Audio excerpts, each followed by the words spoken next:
ஓம் சாந்தி. இன்றைய சாக்கார முரளி 16/2/2026. இனிமையான குழந்தைகளே, உங்களுக்கு உயிர் தானம் கொடுக்க பிராணேஸ்வர் தந்தை வந்திருக்கிறார். உயிர் தானம் கிடைப்பது என்றால் தமோ பிரதானத்திலிருந்து சதோ பிரதானமாவது ஆகும். கேள்வி: நாடகத்தின் ஒவ்வொரு ரகசியத்தையும் அறிந்த காரணத்தினால் எந்த காட்சி உங்களை பொறுத்தவரை புதியது இல்லை? பதில்: இந்த நேரம் முழு உலகத்திலும் குழப்பம் இருக்கிறது. விநாச காலத்தில் விபரீத புத்தி ஆகி தங்கள் குலத்தையே நாசம் செய்வதற்கு அநேக சாதனங்களை உருவாக்கி கொண்டே இருக்கிறார்கள். இது ஒன்றும் புது விஷயமில்லை. ஏனென்றால் இந்த உலகம் மாறியே தீர வேண்டும் என்பது உங்களுக்கு தெரியும். மகாபாரத சண்டைக்கு பிறகே நமது புது உலகம் வரும். பாடல்: இன்று என் மனவாசலில் வந்தது யார்? ஓம் சாந்தி. அதிகாலையில் யார் வந்து முரளி வாசிக்கிறார்? உலகம் முற்றிலும் காரிருளில் இருக்கிறது. ஞானக்கடல் பதீத பாவனர் பிராணேஸ்வர் தந்தையிடமிருந்து இப்போது நீங்கள் முரளி கேட்கிறீர்கள். அவர்தான் உயிரை காக்கும் ஈசன். ஹே ஈஸ்வரா, இந்த துக்கத்திலிருந்து காப்பாற்று என்று சொல்கிறார்கள். அவர்கள் எல்லைக்கு உட்பட்ட உதவி கேட்கிறார்கள். இப்போது குழந்தைகள், உங்களுக்கு எல்லையற்ற உதவி கிடைக்கிறது. ஏனென்றால் இவர் எல்லையற்ற தந்தை. ஆத்மாவும் மறைமுகமாக இருப்பது உங்களுக்கு தெரியும். குழந்தைகளின் சரீரம் வெளியே தெரிகிறது. குழந்தைகளுக்கு தந்தை ஸ்ரீமத் கொடுக்கிறார். அனைத்து சாஸ்திரங்களின் சிரோன்மணி கீதை பிரபலமாக இருக்கிறது. அதில் ஸ்ரீ கிருஷ்ணரின் பெயரை மட்டும் போட்டுவிட்டார்கள். இப்போது ஸ்ரீமத் பகவான் வாக்கு உங்களுக்கு தெரியும். தாழ்ந்தவர்களை உயர்ந்தவர்களாக மாற்றுபவர் ஒரு தந்தை மட்டுமே என்பதை புரிந்து கொண்டீர்கள். அவரே நரனிலிருந்து நாராயணனாக மாற்றுகிறார். சத்திய நாராயணருக்கே கதையும் இருக்கிறது. அமர கதை பாடப்படுகிறது. அமரபுரிக்கு எஜமானராக மாற்றுவதும் நரனிலிருந்து நாராயணராக மாற்றுவதும் ஒரே விஷயம்தான்.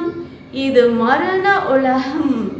பாரதமே அமரபுரியாக இருந்தது. இது யாருக்கும் தெரியாது. இங்கேயே அமர பாபா பார்வதிகளுக்கு சொன்னார். அப்போது ஒரு பார்வதி அல்லது ஒரு திரௌபதி இருக்கவில்லை. இங்கே அநேக குழந்தைகள் கேட்டுக்கொண்டு இருக்கிறீர்கள். சிவபாபா பிரம்மா மூலமாக சொல்கிறார், நான் பிரம்மா மூலமாக இனிமையிலும் இனிய குழந்தைகளுக்கு புரிய வைக்கிறேன் என்று தந்தை சொல்கிறார். குழந்தைகள் நிச்சயம் ஆத்ம அபிமானியாக வேண்டும் என்பதை தந்தை புரிய வைக்கிறார். தந்தையே அப்படி மாற்ற முடியும். ஆத்ம ஞானம் இருக்கும் மனிதராக உலகில் ஒருவர் கூட இல்லை. ஆத்ம ஞானமே இல்லாத போது பரமாத்மா ஞானம் எப்படி இருக்க முடியும்? நாம் ஆத்மாவிலிருந்து பரமாத்மா ஆகிறோம் என்று சொல்கிறார்கள். எவ்வளவு பெரிய தவறில் முழு உலகமும் சிக்கியிருக்கிறது. முற்றிலும் கல் புத்தியோடு இருக்கிறார்கள். வெளிநாட்டினரும் கல் புத்தியில் குறைந்தவர்கள் இல்லை. தாம் உருவாக்கி கொண்டிருக்கும் வெடி குண்டுகளால் தாமும் அழிந்து முழு உலகையும் அழிக்கப் போகிறோம் என்பது புத்தியில் வருவது இல்லை. இந்த நேரம் புத்தி எந்த வேலைக்கும் ஆகாததாக இருக்கிறது. தமது விநாசத்திற்காகவே எல்லாவற்றையும் தயாரித்து கொண்டிருக்கிறார்கள். குழந்தைகள், உங்களுக்கு இது ஒன்றும் புதிய விஷயமில்லை. நாடகப்படி அவர்களுக்கும் பாகம் இருப்பது உங்களுக்கு தெரியும். நாடகத்தின் பந்தனத்தில் கட்டுப்பட்டு இருக்கிறார்கள். கல் புத்தியாக இல்லை என்றால் இப்படிப்பட்ட வேலையை செய்ய முடியுமா என்ன?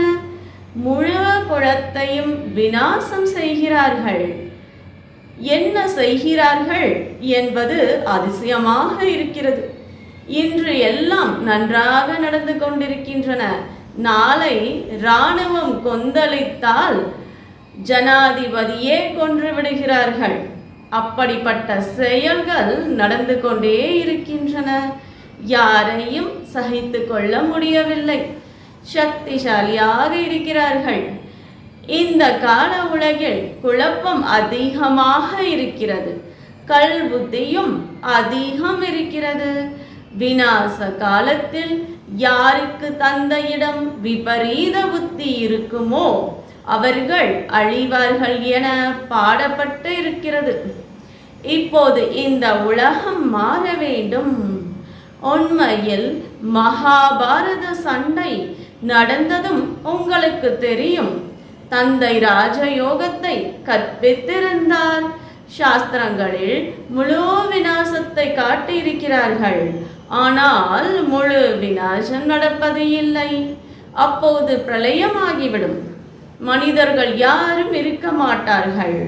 5 தத்துவங்கள் மட்டும் இருக்கும். அப்படி நடக்க முடியாது. பிரளயம் ஏற்பட்டால் மனிதர்கள் பிறகு எங்கிருந்து வருவார்கள்?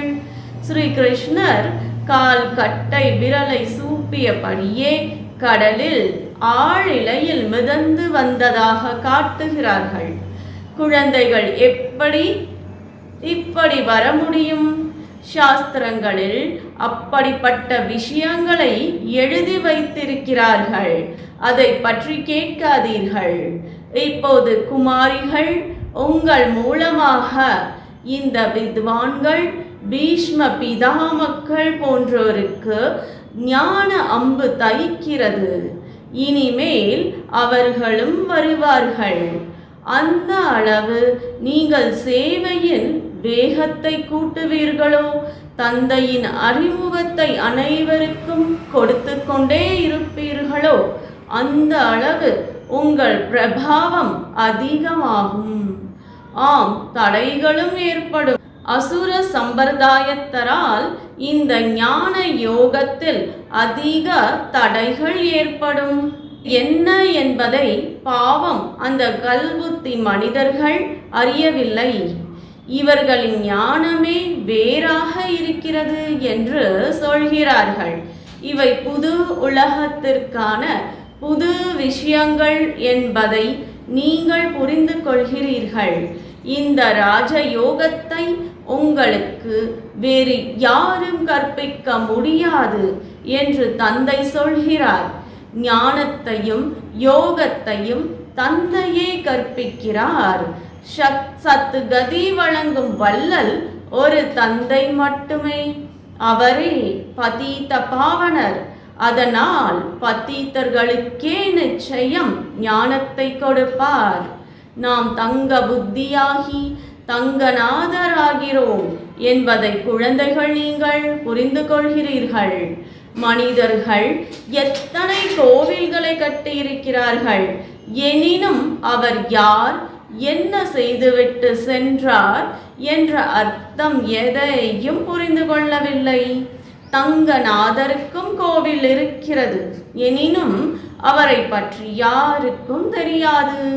பாரதம் தங்கபுரியாக இருந்தது. தங்க வைர மாளிகைகள் இருந்தன. இது நேற்றைய விஷயம். அவர்கள் ஒரு சத்யுகத்திற்கு மட்டும் லட்ச வருடங்களை கொடுத்து விட்டார்கள். முழு நாடகமே 5000 வருடங்கள் தான் என்று தந்தை சொல்கிறார். அதனால் இன்றைய பாரதம் எப்படி இருக்கிறது, நேற்றைய பாரதம் எப்படி இருக்கிறது என்று சொல்லப்படுகிறது.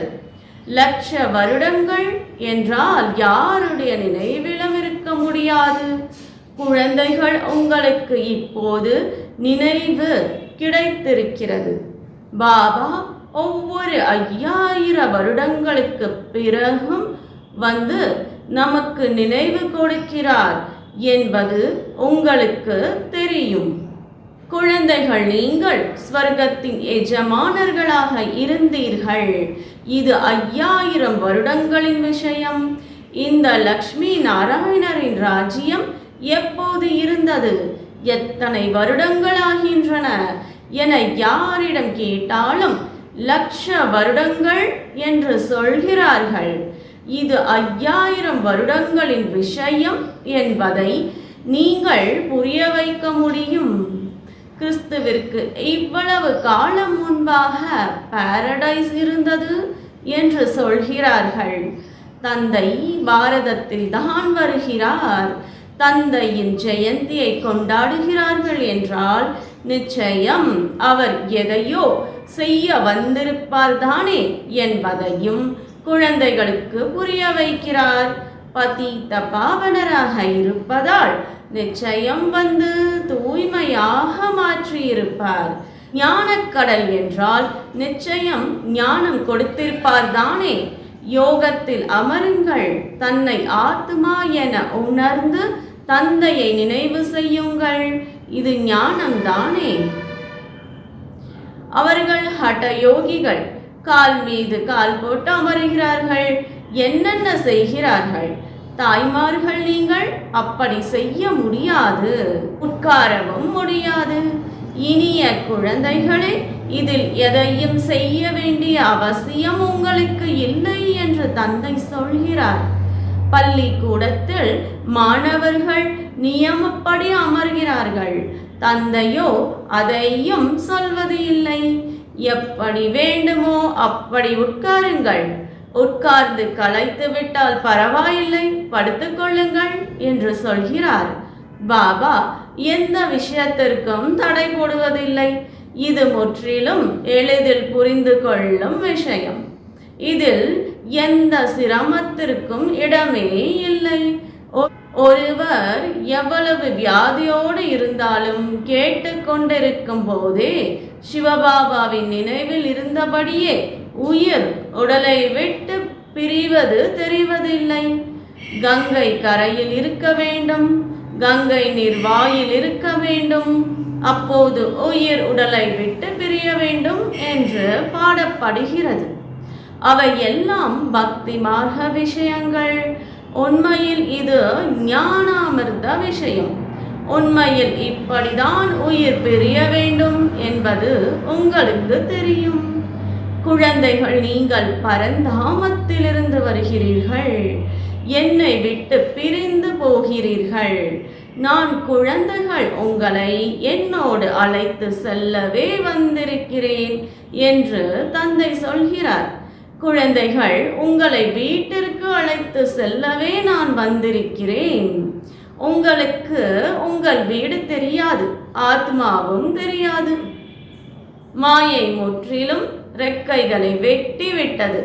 அதனால் ஆத்மாவால் பறக்க முடியாது. ஏனென்றால் தமோ பிரதானமாக இருக்கிறது. எதுவரை சதோ பிரதானமாக மாறவில்லையோ அதுவரை சாந்தி தாமத்திற்கு எப்படி போக முடியும்? நாடக திட்டத்தின்படி அனைவரும் தமோ பிரதானமாக மாறியே தீர வேண்டும் என்பது உங்களுக்கு தெரியும். இந்த நேரம் முழு மரமும் முற்றிலும் தமோ பிரதானமாக உளுத்த நிலைக்கு வந்திருக்கிறது.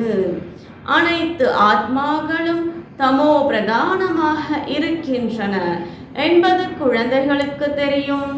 புது உலகில் சதோ பிரதானமாக இருக்கும். இங்கே யாருக்கும் சதோ பிரதான நிலை இருக்க முடியாது. இங்கே ஆத்மா பவித்திரமாகிவிட்டால் பிறகு இங்கே இருக்க முடியாது, உடனே ஓடிவிடும். முக்திக்காகவே, அதாவது சாந்தி தாமம் போவதற்கே அனைவரும் பக்தி செய்கிறார்கள். எனினும் யாரும் திரும்பி போக முடியாது. அதற்கு சட்டத்தில் இடமில்லை.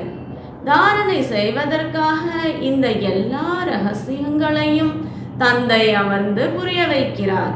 இருந்தும் தந்தையை நினைவு செய்வதும் சுயதர்ஷன சக்கரதாரியாவதும் முக்கிய விஷயம். விதையை நினைவு செய்தால் முழு மரமும் புத்தியில் வந்துவிடும். மரம் முதலில் சிறியதாக இருக்கும், பிறகு பெரியதாகிக் கொண்டே போகும். அநேக தர்மங்கள் இருக்கின்றன. நீங்கள் ஒரு நொடியில் புரிந்து கொள்கிறீர்கள். இது உலகில் யாருக்கும் தெரியாது. மனித சிருஷ்டியின் விதை ரூபமாக தந்தை அனைவருக்கும் ஒருவராக இருக்கின்றார். தந்தை ஒருபோதும் சர்வ வியாபியாக முடியாது. இதுவே மிக பெரிய தவறு. மனிதரை ஒருபோதும் பகவான் என்று சொல்ல முடியாது என நீங்கள் புரிய வைக்கவும் செய்கிறீர்கள்.